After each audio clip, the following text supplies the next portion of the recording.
Este es un mensaje del pastor John MacArthur, traducido y predicado en español para el mundo de habla hispana. Abramos nuestras Biblias en Romanos capítulo 13 de nuevo en esta noche. Y realmente estoy muy emocionado por las cosas que la palabra de Dios me está enseñando. Me encuentro en cierta manera restringido. Supongo que si yo tuviera mi preferencia, si pudiera hacer lo que yo quiero, me apegaría a este capítulo y sacaría todo en 3 o 4 horas en una noche, pero me temo que los perdería a todos ustedes ya para cuando termináramos. Hay tantas cosas maravillosas y realmente ni siquiera puedo tocarlas todas ellas, pero estoy tratando de ser en cierta manera selectivo al explicar la gran verdad de esta maravillosa porción de las Escrituras. Estamos viendo Romanos 13, 1 al 7 en nuestro tiempo maravilloso en la epístola de Pablo a la iglesia romana. El título de esta sección es La responsabilidad del cristiano al gobierno. Y esta es nuestra tercera parte en la serie de mensajes acerca de estos grandes versículos. Permítame decirle al principio que como cristianos es obvio, creo para todos nosotros, que estamos en el mundo, pero no somos del mundo. Entendemos de manera clara el hecho de que nuestra ciudadanía está en los cielos. Nuestra lealtad es a nuestro Señor. Pero al mismo tiempo reconocemos que tenemos que existir en este mundo. Tenemos que vivir en esta tierra. Y entonces tenemos ciertas funciones de ciudadanía aquí que tienen que ser cumplidas de manera apropiada. En cierta manera somos una sociedad dentro de una sociedad. Somos una comunidad dentro de una comunidad. Y debemos encajar dentro de esa sociedad. Debemos encajar dentro de esa comunidad. Y sin embargo nuestras prioridades son totalmente únicas y distintas de la sociedad en la que vivimos. Vivimos por razones eternas. Seguimos las directrices, los mandatos, los estándares de nuestro Dios, el Señor Jesucristo, que nos han sido dadas en las Escrituras y son energizadas en nosotros por el Espíritu Santo. Entonces vivimos para asuntos eternos. Vivimos con un conjunto totalmente diferente de prioridades. Y debido a eso necesitamos enseñanza clara para que sepamos cómo debemos relacionarnos con el gobierno en el cual existimos. Vimos esa película esta noche acerca de China y probablemente estaban pensando lo que yo estaba pensando. ¿Cómo sería ser un cristiano en China? Ahora, con un poco más de libertad, pero inclusive hace unos años atrás, bajo los controles tan fuertes y rígidos del sistema Mao, ¿cómo sería ser cristiano? ¿Cómo se relaciona uno con un tipo de gobierno tan opresivo, estrecho? Sea cual sea la sociedad en la que un cristiano puede estar, él o ella debe hacer la misma pregunta. ¿Cómo yo, como cristiano, encajo dentro del sistema en el que vivo? Hay muchas cosas, claro, acerca de la forma china de gobierno que nos amenazarían, que podrían restringir nuestras libertades que ya disfrutamos y que nos harían sentir muy incómodos. Hay algunas cosas que percibiríamos no muy bien en términos de proveer una vida feliz y significativa para sus ciudadanos. Por otro lado, podríamos ver a nuestro gobierno y pensar, hemos fracasado de manera miserable en algunas áreas también. Y la verdad es que estarían bien, y estaríamos también nosotros, porque cualquier gobierno del hombre refleja la condición caída del hombre y ciertas áreas débiles. Entonces todos luchamos, sea cual sea el gobierno que sea cual sea la sociedad en la que encajemos, luchamos por saber cómo debemos relacionarnos con ello. Y me temo que en nuestra sociedad de Norteamérica, los cristianos han perdido su perspectiva, han perdido el sentido de su identidad distintiva y han perdido su sentido único de identidad. Han perdido, por así decirlo, su ancla y están flotando en cierta manera en un mar abierto. Y veo eso en un par de maneras. En primer lugar, en la preocupación actual del cristianismo norteamericano con un estilo de vida materialista. Norteamérica nos ha provisto casi una especie de potencial de estilo de vida casi sin límites en el que se han enfrascado los cristianos, y este es el punto en el que han perdido el sentido de valores eternos. Han hecho grandes intercambios por cosas temporales en lugar de realidades eternas. Veo el cristianismo norteamericano adoptando el sueño norteamericano hasta un punto de falla. Y no quiero hablar, y ya no quiero hablar de eso en esta noche. Quiero dar la vuelta en un sentido. En nuestro cristianismo contemporáneo tenemos una especie de enfoque materialista, de satisfacción excesiva, que realmente es totalmente antitético a todo aquello de lo que habla el cristianismo. No quiere decir que está mal ser bendecido por Dios. Está mal desperdiciar lo que Dios le da a usted y aquello con lo que Dios lo bendice. Lo otro que veo en el cristianismo norteamericano que me molesta es una preocupación con el sistema político. Estamos enamorados con el sueño norteamericano del potencial materialista capitalista. Y también estamos enamorados con el sistema norteamericano de democracia y política, al punto en el que la Iglesia en la actualidad parece estar preocupada con hacer su impresión en el mundo político en lugar de en la dimensión espiritual. Y estoy muy preocupado por eso. Nuestra batalla se ha vuelto una batalla de armas políticas, una batalla de levantar suficiente dinero para nuestra causa política en particular, una batalla de intimidar a la gente en el gobierno mediante nuestro poder de voto. Y millones, literalmente millones más de los dólares del Señor, no son para patrocinar la campaña de engrandecimiento personal de alguien y para comprar poder político.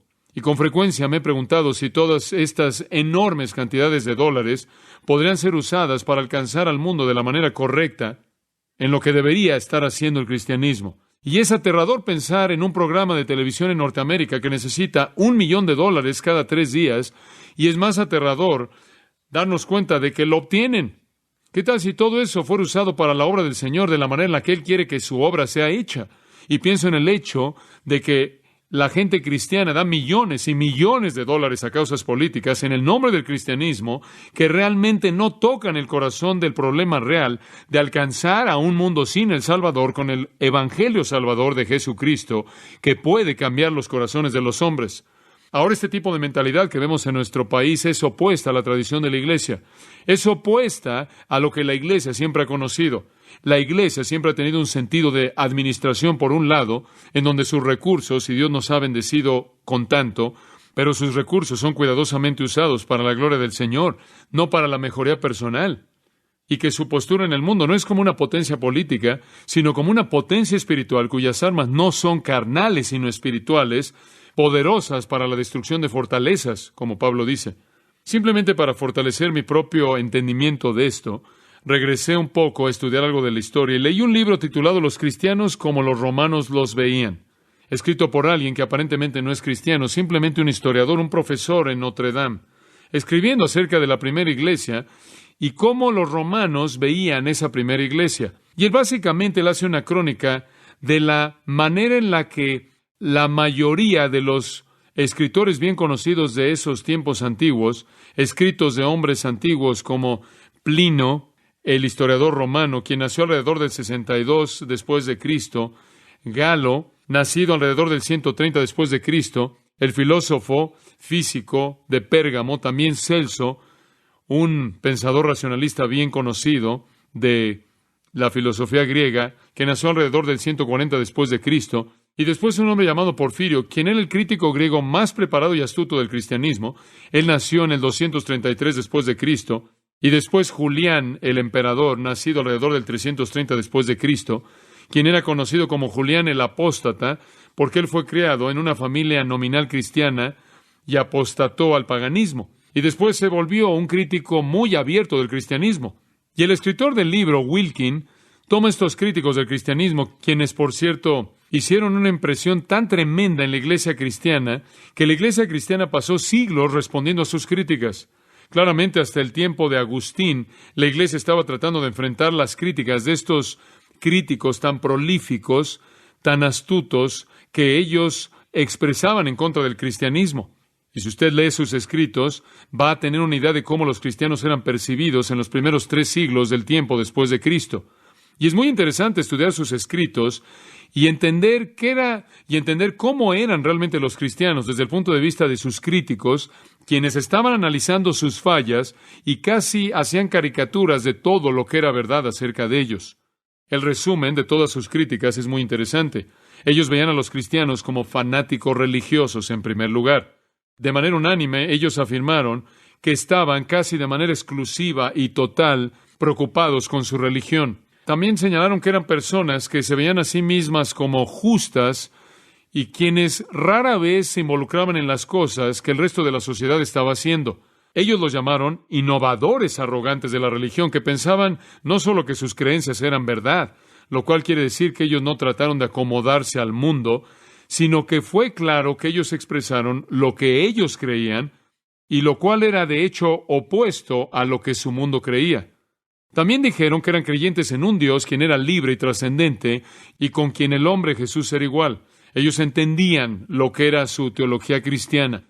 Ellos pensaban que esa era una debilidad en su sistema. ¿Cómo ellos podían creer en un Dios, decían, quien era libre y trascendente, y Jesús siendo igual a Él? Si Él es un Dios, nadie podría ser igual a Él, lo cual muestra que ellos no entendían la Trinidad. Ellos también decían que los cristianos eran necios que esperaban la resurrección de los muertos y creían de manera insensata en una recompensa eterna. Además, ellos dijeron que eran creyentes en una revelación histórica dada en las Escrituras, y hasta ahí iban muy bien. Además, ellos decían que eran personas que estaban totalmente comprometidas con la virtud y piedad personales, y que eran indiferentes a los asuntos del mundo, tanto material como políticamente. ¿No es eso interesante? Los primeros cristianos eran indiferentes a los asuntos del mundo que eran materiales y políticos. Orígenes, escribiendo alrededor del 250 después de Cristo, en ese periodo de tiempo en particular, mostró que los cristianos hacían más bien para el imperio al enfocarse en una especie de santidad personal que oraba por el bienestar del emperador y la seguridad del imperio. ¡Qué interesante!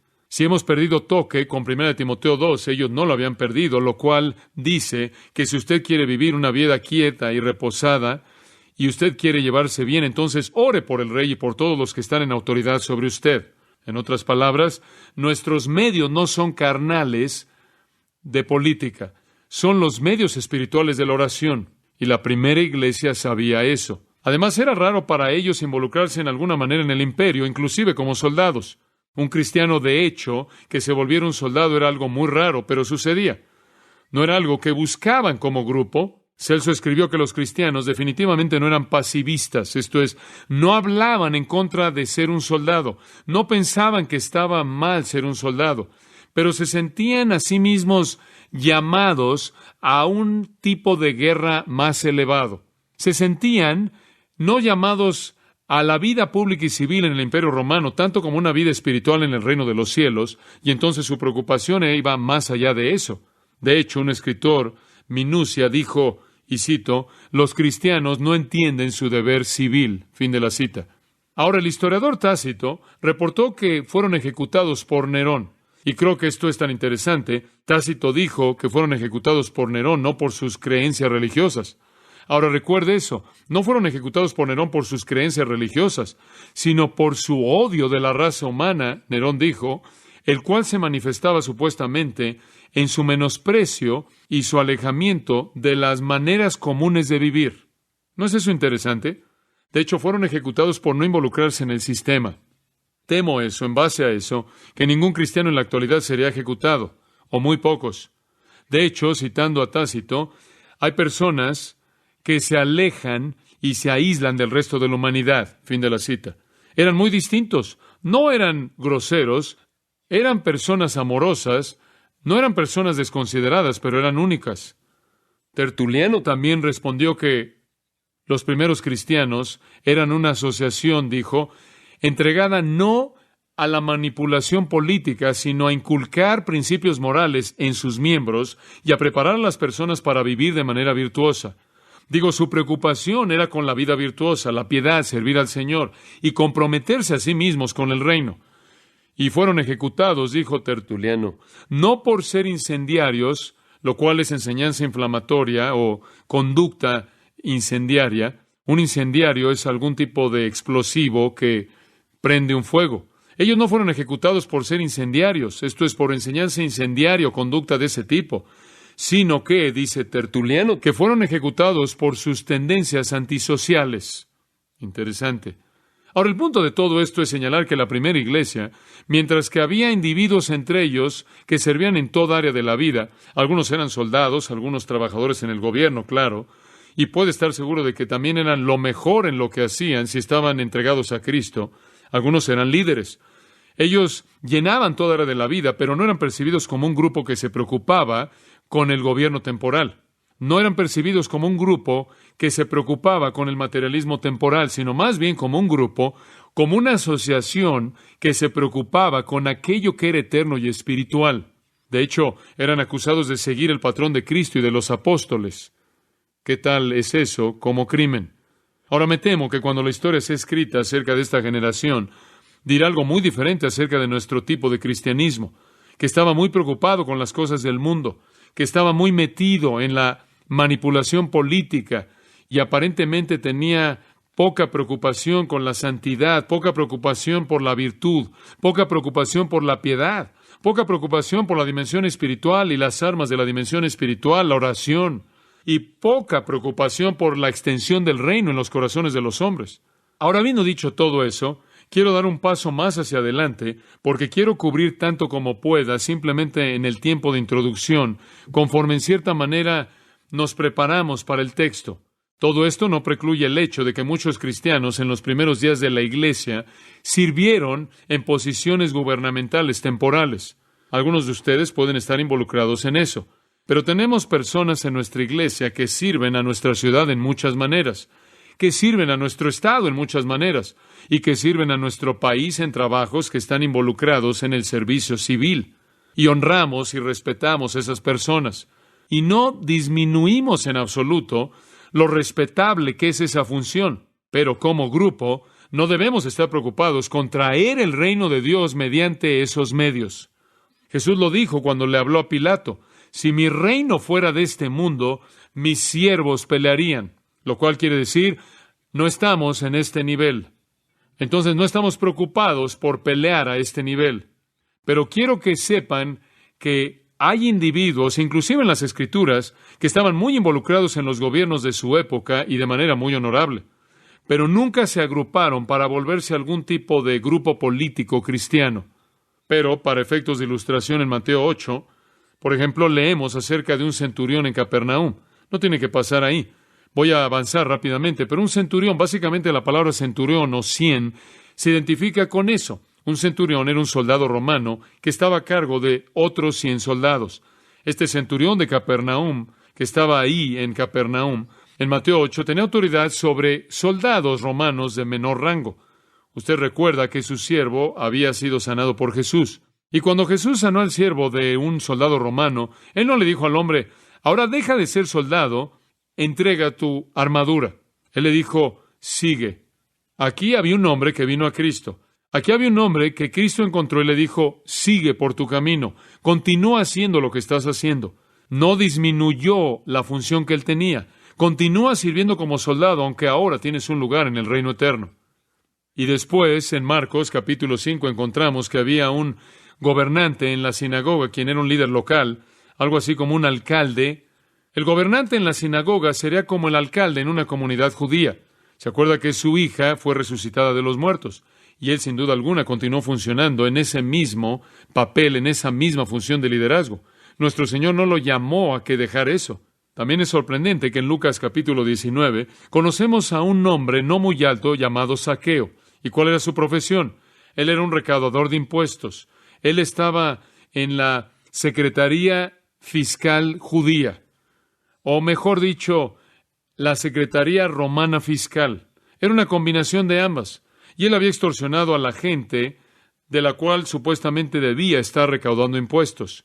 Y usted sabe que conoce a Jesucristo. Cristo fue a su hogar, la salvación entró en su casa, y él prometió devolver a todos 4 veces de lo que él había robado. Y la historia maravillosa acerca de Zaqueo no es que Jesús le dijo, deja de trabajar para el gobierno romano y de recaudar impuestos. La historia maravillosa acerca de Zaqueo es que él se volvió un recaudador de impuestos honesto.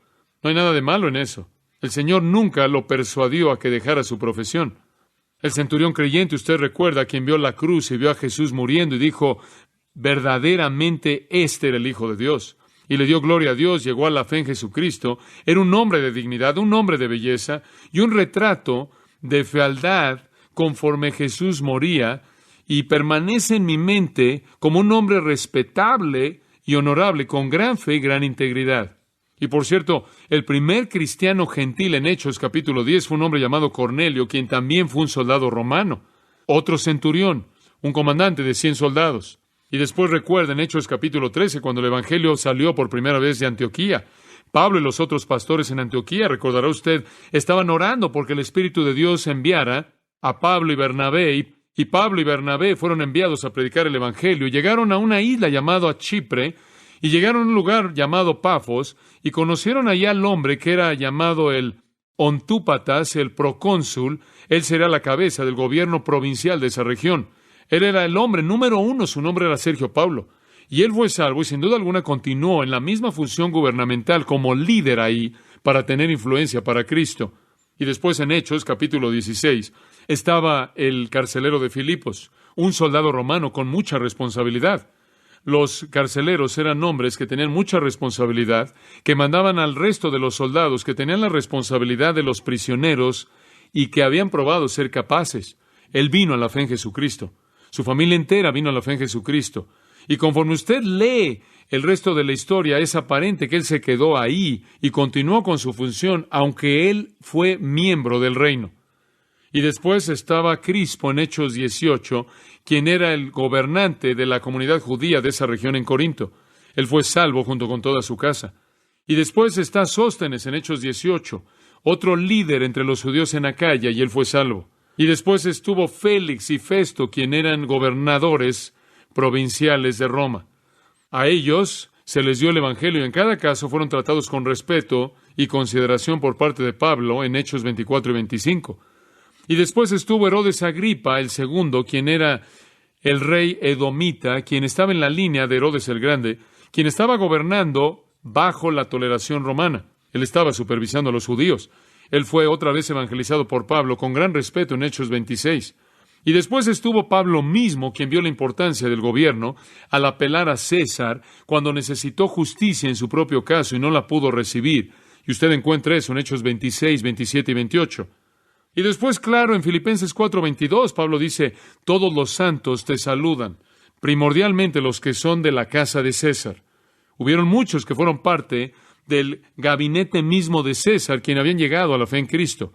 Y esas no son funciones deshonrosas. Debido a que Dios mismo ha ordenado el gobierno, la posición dentro de ese gobierno es una posición de honor. Y si un cristiano está ahí, él debe servir ahí como un cristiano debe servir. Pero los cristianos no convierten al mundo de manera colectiva a través de medios mundanos para alcanzar fines espirituales. ¿Entiende usted eso? Ese es el punto. Muchas personas clave en el gobierno en la actualidad, como también en ese entonces, son cristianas. Y gracias a Dios por eso. Inclusive en el Antiguo Testamento, gracias a Dios por José en Egipto, o Daniel en Babilonia, o Sadrach, Mesach y Abed-Nego, príncipes en un gobierno pagano. Pero sea cual sea el lugar en el que estemos, sea que servimos al gobierno o no, debemos vivir como cristianos cuya preocupación, cuyas prioridades, cuya perspectiva está a un nivel diferente, a una dimensión diferente, que tratar de usar medios políticos para alcanzar fines espirituales. Dice entonces, ¿qué es lo que un cristiano entonces debe hacer con su gobierno? Dos cosas Pablo nos dice aquí. En primer lugar, sométase a él. En segundo lugar, pague sus impuestos. Llegaremos a eso cuando lleguemos a los versículos 6 y 7. Sométase a él y pague sus impuestos. Ahora estamos viendo el primer principio de sumisión. Y ahora usted puede pasar después de todo eso finalmente al versículo 1. Pero necesitaba decir esas cosas. Y si no termino en esta noche, trataré de terminar la próxima vez. Pero tampoco haré eso, estoy seguro, porque ni siquiera he comenzado con los versículos 6 y 7 acerca de pagar sus impuestos, y entraremos a algunas cosas interesantes ahí. Notará que el principio que se bosqueja aquí en el versículo 1, aquí está el primer principio, que sométase toda persona a las autoridades superiores. Ahora ese es el primer principio. El segundo principio viene en el versículo 6. Pues por esto pagáis también los tributos. Y después, en cierta manera, él expande eso. Pero el principio número 1 es esta idea de someterse al gobierno. Todos nosotros debemos someternos a las autoridades superiores. Y esa es una referencia al gobierno. Y vimos a detalle 1 Timoteo 2, 1 al 4, Tito 3, versículos 1, 2 y 8. Vimos 1 Pedro 2, 12 al 17. Estos tres pasajes dicen básicamente lo mismo. Somos llamados a una función de sumisión. Somos llamados a mantener buenas obras en un contexto de paz, de una vida pacífica, honesta, piadosa, en silencio, viviendo como ciudadanos modelo, quienes resolvemos nuestros problemas con el gobierno mediante la oración y aceptando cualquier situación en la que estamos con gratitud, sabiendo que Dios ha ordenado esa situación para sus propios propósitos, seamos cristianos en China, en Estados Unidos de Norteamérica o en cualquier otro lugar. Todo lo que podemos esperar de un gobierno es la protección de la vida y la propiedad. Y cualquier gobierno básicamente hace eso. No necesariamente podemos esperar que vamos a tener todo lo que nos gustaría tener de manos de un gobierno que básicamente refleja al hombre pecaminoso. El asunto aquí no es que si es un buen gobierno o un mal gobierno, si es una dictadura o una democracia, o una monarquía o lo que sea. Todo gobierno está constituyendo una autoridad superior para la protección de la vida y la propiedad al cual debemos someternos. Ahora, no estoy diciendo que nuestro gobierno es algo especial, y entonces debemos asegurarnos de que nos sometamos al nuestro porque tenemos, entre comillas, una nación cristiana. Escuche, si usted cree que Norteamérica es una nación cristiana, usted está equivocado. No existe algo como una nación cristiana. Solo hay personas cristianas. Usted no puede tener una nación cristiana. Ahora hemos tenido religión civil. Hemos tenido en nuestras monedas en Dios confiamos. Desafortunadamente, tenemos al yo primero en nuestros corazones, pero tenemos en nuestras monedas el lema en Dios confiamos. Ese es algo muy vago. Eso podría ser cualquier cosa. Nuestra tradición es una tradición civil religiosa. Pero cuando veo nuestro gobierno, veo muchas cosas en nuestro gobierno que me molestan mucho. Veo a nuestro gobierno y veo problemas. Veo a personas en posiciones de autoridad que son inmorales. Oímos continuamente acerca de el soborno. Tengo muy poca tolerancia por permitirle a los homosexuales el tener libertad y derechos equivalentes o iguales con toda persona, como si en cierta manera solo fuera una especie de preferencia sexual, en lugar de que fuera un pecado vil. No me gusta el hecho de que nuestro gobierno contribuye, mediante sus leyes, a la destrucción de la familia y la destrucción del matrimonio y la promoción de un papel para las mujeres que es lo opuesto a las Escrituras. No me gusta que nuestro gobierno promueve leyes en contra de leer la Biblia en la escuela y orar. No me gusta que nuestro gobierno tiene lo que yo creo que es un castigo desigual para los criminales, el no prevenir la inmoralidad en los medios masivos de comunicación y deja que la gente publique inmundicia absoluta y la plante por todos lados. No me gusta que nuestro gobierno hace eso en el nombre de la libertad de expresión. No me gusta que nuestro gobierno legalice el aborto y permite que millones de personas que todavía están en el vientre sean masacradas. No me gusta que nuestro gobierno le da a los niños derechos fuera de sus padres, de tal manera que una niña de 15 años tiene el derecho de practicarse un aborto sin decirle a sus padres. No me gusta que nuestro gobierno parece estar más preocupado a veces con proteger a los criminales que en proteger a los ciudadanos que se someten a la ley. No me gusta que continuamente se promueven reglas para restringir a los policías, a la Procuración de Justicia. Realmente creo que no tenemos el sistema ideal aquí. Estoy contento por estar aquí, pero no estoy bajo ninguna ilusión de que tenemos algún tipo de estrategia cristiana para todo. Pero a pesar de todas esas cosas, todavía me encuentro a mí mismo llegando a la declaración del versículo 1 que debo someterme a las autoridades superiores. Me gusta que mi gobierno quiere proteger mi vida y propiedad. Me gusta que hay leyes establecidas para indicar que si algo es mío y no puede usted tenerlo a menos de que yo, de manera voluntaria, se lo dé. Y cualquier persona que trata de dañarme o aquellos a quienes amo van a ser traídos a la ley. Yo valoro esas cosas. Valoro las grandes libertades que tenemos en este país para el ministerio de la palabra de Dios y la predicación del Evangelio, aunque no estoy bajo ninguna ilusión en particular de que el Señor necesita nuestro tipo de gobierno para edificar su iglesia. China, de hecho, ha probado exactamente lo opuesto. Hay muchas cosas por las que estoy agradecido, y no estoy diciendo que no lo estoy. Solo quiero que sepa que no encuentro, conforme veo este pasaje, que sea más fácil para mí pensar en estar sujeto a las autoridades superiores que lo que es para alguien en un país del que podemos pensar que es mucho peor. A cualquier cristiano le va a parecer difícil en su país someterse así como a nosotros. Y yo hago las mismas preguntas que usted hace. Es muchas veces muy difícil enviar mi cheque a nuestra Secretaría de Hacienda pagando nuestros impuestos, pensando que el gobierno va a pagar con esto los abortos. Estoy llamado a someterme a esas autoridades, son ordenadas por Dios, Dios tiene sus propósitos, sus razones. Ahora, la única vez en la que se me permite violar el gobierno que está sobre mí es si ese gobierno hace una ley que viola la ley de Dios, ¿verdad? Y hemos visto eso en Hechos 4 y 5. Ahora, por un momento, quiero que regrese a Mateo capítulo 10. Y no creo que voy a terminar con mi introducción, pero está bien. En Mateo capítulo 10, versículo 16, y esto es tan importante, el Señor aquí nos da información muy básica que podemos asumir que nos va a ser muy útil. Os envío, versículo 16, como ovejas en medio de lobos. Ahora, debe entender algo usted. Él dice esto en general a todos los que salen representándolo. Van a salir como ovejas en medio de lobos. En otras palabras, van a dirigirse hacia algo de dificultad. Sea cual sea el sistema gubernamental en el que usted se encuentre, usted va a encontrar que su testimonio cristiano fuerte va a generar cierta hostilidad. Entonces, sed sabios como serpientes e inocentes como palomas. Esa es una declaración tan importante. Eso nos habla del perfil de un cristiano en un ambiente hostil. Prudente como serpiente. Una serpiente, claro, es el modelo de precaución, de inteligencia, de astucia, de cautela. Una serpiente no es un agresor feroz. Una serpiente es discreta. Una serpiente es calculadora. Una serpiente no busca causar problemas. Una serpiente no busca imponer lo que quiere hacer. Eran el modelo de astucia, el modelo de precaución. Y eso es lo que él dice para comenzar. Sean muy cuidadosos, sean muy cautelosos, sean muy inteligentes. En segundo lugar, inocentes como palomas. Y eso también era proverbial.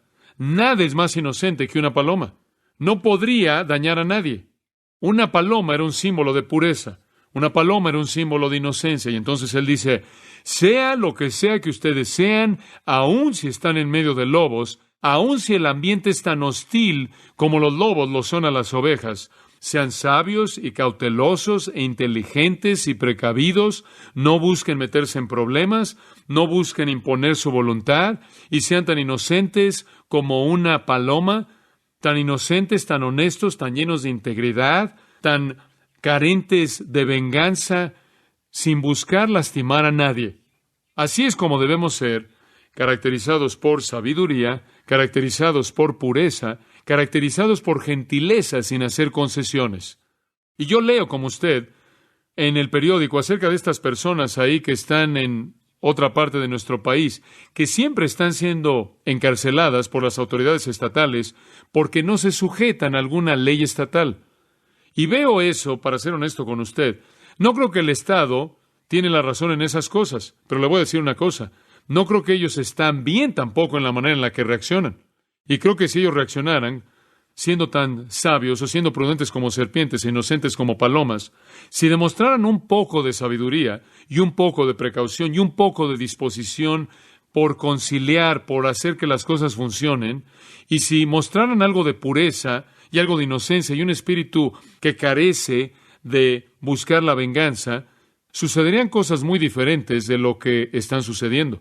Pero es casi como si buscan el teatro. Es casi como si buscaran el conflicto, lo cual es la antítesis de lo que nuestro Señor nos llama a hacer cuando Él nos llama a enfrentar el mundo que nos rodea. No debemos ser vengativos. Usted recuerda, ¿no es cierto? Romanos 12, 17, no paguéis a nadie mal por mal. No calumnien. Si es posible, en cuanto dependa de vosotros, estad en paz con todos los hombres. Encuentre una manera de buscar en paz.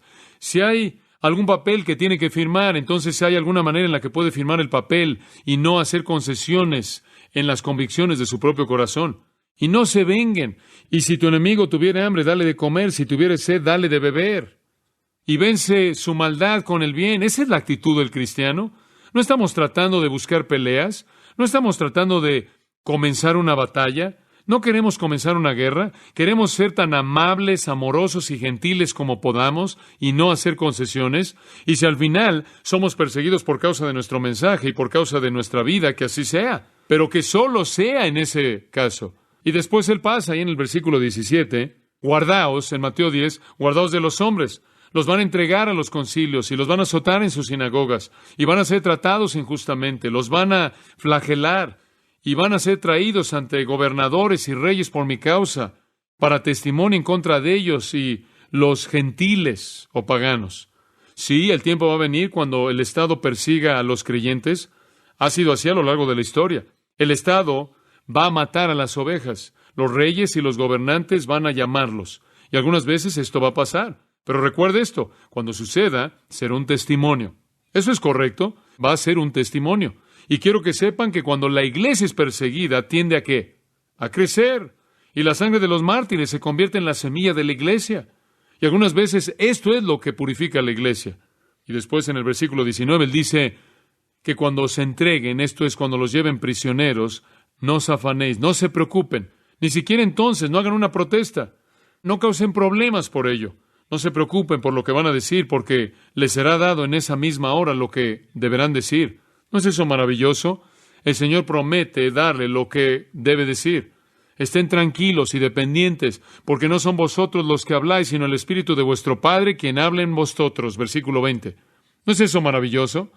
Entonces, debemos hacer todo lo que podamos por ser pacíficos, todo lo que podamos por ser amorosos, todo lo que podamos por ser los mejores ciudadanos posibles, y de manera callada y honesta y con integridad y virtud y piedad, sembrar las semillas de la verdad espiritual en nuestra sociedad, vivir vidas piadosas, influenciar a nuestro mundo, y de hecho, si deciden perseguirnos, que sea solo por nuestra fe, que sea solo por nuestro testimonio.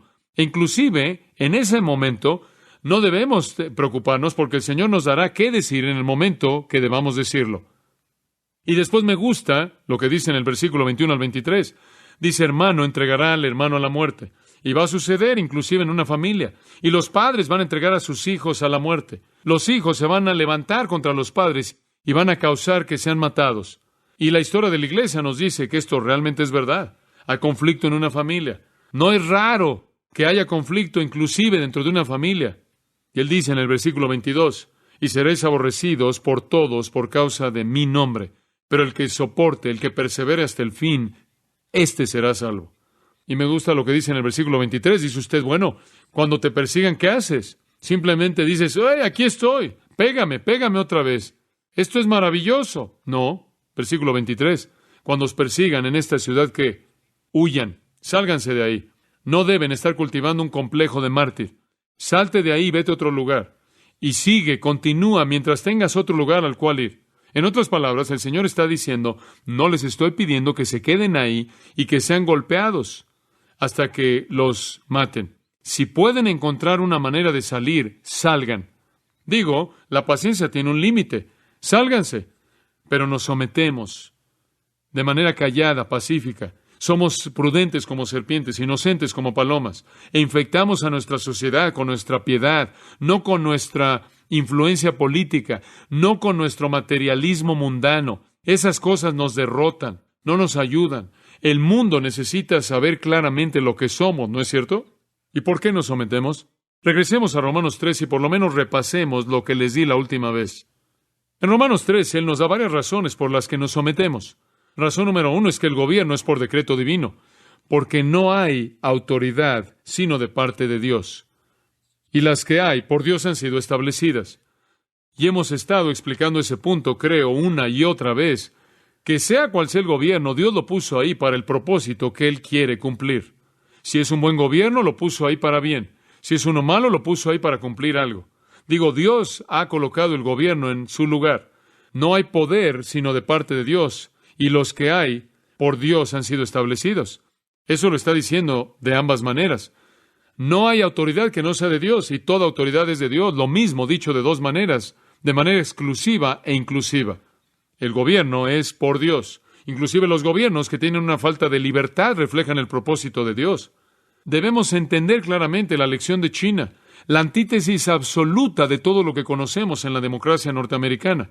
Y la iglesia ha florecido en eso porque el crecimiento del reino no se relaciona con ningún tipo de grupo político, en absoluto. No tiene nada que ver con ello. Y la gente que está bajo la ilusión que usted tiene que preservar la democracia norteamericana para preservar el reino de Dios está equivocada. no están conectadas. Inclusive Nerón, quien quemó a cristianos, fue ordenado por Dios.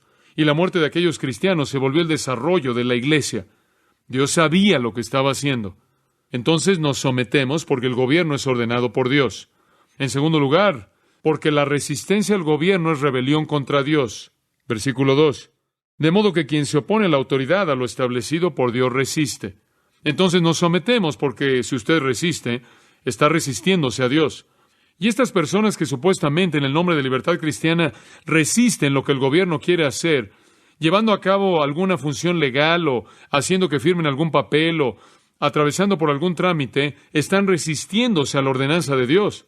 Para este tiempo y este lugar, Dios ha instituido eso o permitido que sea instituido. Y no quiero decir con esto que Dios esté escribiendo todas las leyes, pero están dentro del marco de su tolerancia y propósito, y resisten a Dios. Y después vimos la tercera razón, ¿no es cierto? Al final del versículo 2. Nos sometemos en primer lugar, porque el gobierno es ordenado por Dios. En segundo lugar, la resistencia al gobierno es rebelión contra Dios. Y en tercer lugar, aquellos que resisten serán castigados. Dice, y los que resisten acarrean condenación para sí mismos. Y ahí está hablando no solo del juicio de Dios, sino del juicio del hombre. Dios le ha dado al gobierno el derecho de castigar a los malhechores. Dios le ha concedido al gobierno el privilegio del castigo. Pase conmigo por un minuto de regreso al Pentateuco. Regresemos a Éxodo. Simplemente quiero darle una mirada breve a esto y después vamos a concluir por esta noche. Pero en Éxodo capítulo 21, Dios instituyó una ley, y la ley era que el gobierno tenía un derecho de castigar. Mas si hubiere muerte, entonces pagarás vida por vida, ojo por ojo, diente por diente, mano por mano, pie por pie, quemadura por quemadura, herida por herida, golpe por golpe. En otras palabras, cualquier crimen cometido merece un castigo proporcional. Si una vida es tomada, se debe una vida. Si un ojo es tomado, un ojo es debido. Si un diente es tomado, un diente es debido. Una mano, un pie, un pie. Si ha ocurrido un incendio, se debe un incendio. Si se han dado contiendas, se deben contiendas. Y aquí está la institución del privilegio gubernamental al castigar a los malhechores. Esta no es venganza personal. Estos nunca fueron dados para la venganza personal. Esto es para que el gobierno lleve a cabo o aplique el castigo. Y él continúa en el capítulo 22. Cuando alguno hurtare buey o oveja y lo degollare o vendiere, por aquel buey pagará 5 bueyes y por aquella oveja 4 ovejas. Si el ladrón fuere hallado forzando una casa y fuere herido y muriere, el que lo hirió no será culpado de su muerte. En otras palabras, si alguien se mete y muere al tratar de meterse y de robar y te defiendes contra él, tú no mueres. Pero si fuere de día, el autor de la muerte será reo de homicidio. El ladrón hará completa restitución si no tuviere con qué. Será vendido por su hurto. Si él vive a lo largo de la noche y se levanta en la mañana, él tiene que pagar todo. Y si él no tiene nada que pagar, él es vendido como esclavo. Y el dinero que es ganado de esta venta es dado a la persona que fue robado. Entonces, esta es una función del gobierno desde el principio.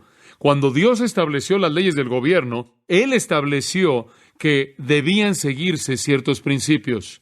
Escuche, Números 35, y de nuevo encontramos, hay muchos otros capítulos, simplemente le estoy dando lo más importante. Números 35, 19, el vengador de la sangre matará al homicida.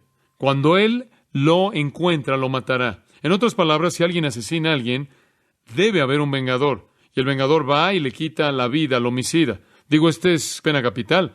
Esta es la institución de la ley. Y dice lo mismo en otra parte, en el Pentateuco. Después, en Deuteronomio capítulo 22, por cierto, fue algo interesante que cuando alguien cometió un asesinato, alguien cercano a la víctima asesinada, era el vengador que iba y quitaba la vida, claro, bajo la dirección de la corte, quitaba la vida de la parte culpable. En Deuteronomio 22, 18, habla de un hombre que ha cometido un crimen y dice en el versículo 18 de Deuteronomio 22, los ancianos de la ciudad tomarán al hombre, lo castigarán y le impondrán una multa de 100 siclos de plata, lo entregarán al padre de la doncella porque él ha traído un mal nombre sobre una virgen de Israel y ella será su esposa. No podrá divorciarse de ella en todos sus días. Entonces aquí hay un hombre que ha calumniado, le es impuesto una multa y su paga es casarse con la niña. Y claro, ese es de por vida, de acuerdo con el estándar de Dios. Digo, continúa y continúa de esta manera. En Eclesiastés capítulo 8, no trate de encontrar Eclesiastés en este momento. La felicidad es estar sentado a alguien que sabe dónde está Eclesiastés. Pero en Eclesiastés nos habla de que el juicio debe ser implementado inmediata y rápidamente. Y eso, claro, es lo que causa que la gente tema el castigo que es rápido, pronto. También me acuerdo, creo que es el capítulo 31 de Job y versículo 11. Puedo estar mal en esto, pero creo que sí, dice, porque es maldad, identificando un crimen terrible, e iniquidad, que han de castigar los jueces. En otras palabras, es la misma idea. Los jueces, los líderes, los gobernantes, han recibido por parte de Dios el derecho de implementar el castigo en contra de aquellos que cometen un crimen, un castigo proporcional y justo. Y cuando un gobierno castiga a un criminal, está implementando la voluntad de Dios. ¿Entiende usted eso? Y cuando no hace eso, tiene sangre en sus manos. Y yo creo que la ausencia de la pena capital hace de una nación culpable de sangre delante de Dios. Porque en donde la vida no es tomada por la vida, el suelo, inclusive en el caso de Caín y Abel, el suelo clama a Dios por la sangre que no ha sido castigada. ¿Quiere saber por qué la tasa de homicidio en nuestro país continúa creciendo y creciendo? Esa es la razón. Entonces los instrumentos de castigo son humanos, pero la fuente es divina. Es el propósito, el plan y la voluntad de Dios llevada a cabo mediante el gobierno terrenal. Y cuando esto se desintegra, cuando los criminales no son castigados apropiadamente, una institución de Dios es destruida. Es como el hogar. Cuando los hijos no son castigados apropiadamente, ¿qué le sucede a la familia? Se desintegra. Y lo mismo es el caso en una sociedad. Y realmente creo que Norteamérica se dirige a la destrucción. Y no creo que la destrucción va a venir de los rusos aventándonos una bomba. No creo que va a venir de alguna potencia exterior conquistándonos. Creo que nuestra destrucción viene desde adentro. Al rebajar nuestros valores morales, al darle mucha importancia a las cosas materiales, al masacrar a bebés que no han nacido, al no castigar de manera fuerte y pronta a los malhechores, al tolerar el vicio, al elevar a los homosexuales a lugares de honor, al sacar a las mujeres del hogar. Digo, usted sigue y sigue con todo esto. Esa es la realidad devastadora de la caída de nuestro país. Y en últimas, como es en el caso de los individuos, creo que Dios nos va a entregar a una mente reprobada. La respuesta, queridos, no es la política. ¿Entiende eso, no es cierto? Y la respuesta no es, seamos como ellos y disfrutemos de nuestro propio materialismo cristiano. La respuesta es invertir nuestro dinero y nuestro tiempo y nuestro esfuerzo y nuestras oraciones y nuestras vidas en vivir una vida piadosa y hablar valientemente el Evangelio de Jesucristo, el cual es el único que puede cambiar un corazón. Y los corazones cambiados pueden cambiar el rumbo de una nación. Entonces nos sometemos porque el gobierno es de Dios. Rebelarnos es resistir a Dios. Y resistirnos significa castigo. Y ahora llegamos hasta donde nos quedamos la última vez. No puedo llegar a lo bueno. Simplemente comienzo a entrar. Inclinémonos en oración. Señor, queremos entender cómo es que debemos vivir en este mundo. Queremos entender lo que tu palabra nos está diciendo. Ayúdanos, ayúdame. Ayúdame a no decir cosas que no reflejan tu voluntad perfecta, que no reflejan una interpretación apropiada de tu santa palabra. Y, oh Señor, ayúdanos a hacer en el mundo lo que tú quieres que seamos. Ayúdanos a no desviarnos. Ayúdanos, Señor, a ser fieles, a vivir como tú quieres que vivamos, a hablar como tú quieres que hablemos, a ser valientes en proclamar la verdad, a hablar de los pecados de nuestra nación, los pecados de nuestras vidas. Pero, Señor, cuando hablamos de vivir, ayúdanos a vivir vidas en silencio, honestas, pacíficas, vidas llenas del amor de Cristo, llenas de pureza, llenas de una fidelidad a la verdad que no hace concesiones. Que, Señor, así sea que movamos esta nación y que sea, Señor, que inclusive podamos salvar esta nación, no mediante organización política, sino mediante el poder de vidas transformadas. Ayúdanos a saber que si el mundo va a ser alcanzado con el mensaje de la fe redentora. Que seamos fieles, Señor, en alcanzar, a vivir de tal manera sin concesiones, sin embargo como ciudadanos modelo, de tal manera que gobernamos nuestras vidas para que Cristo pueda ser visto en nosotros. Que seamos como esa primera iglesia, una comunidad de personas que viven tanto para el reino, que viven tanto para la dimensión espiritual, que están tan perdidas en servir al Salvador, que nuestros críticos puedan acusarnos de ser indiferentes al mundo que nos rodea, y que nosotros, como ellos, no lleguemos a nuestros fines mediante nuestra riqueza o poder político, sino por nuestra santidad y pureza de vida. Te damos gracias por el privilegio de seguir los pasos de